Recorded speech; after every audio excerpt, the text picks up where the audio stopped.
पर चढ़े रे छौड़ा निचुआ लागल हो ताला रे।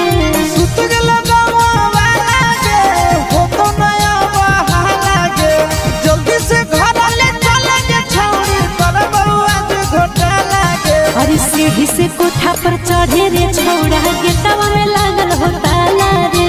सीढ़ी से कोठा पर चढ़े रे छौड़ा निचुआ लागल हो ताला रे।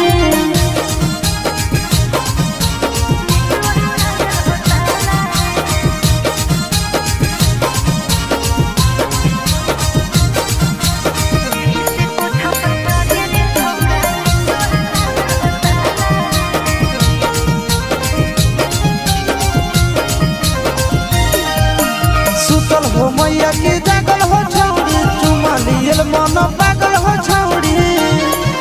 सुन आगे से छौड़ा ने पीछे से आवे बोल बोल के रे ने सबके जाना दे। दिल में हो तोरे काला गे ऐसा ना हमरा बुझाला गे बिना ले ले आज जइबो न छौड़ी जीजवा सैया वाला गे। अरे सीढ़ी से कोठा पर चढ़े रे छौड़ा गेटवा में लागल हो ताला रे। सीढ़ी से कोठा पर चढ़े रे छौड़ा निचुआ लागल हो ताला रे।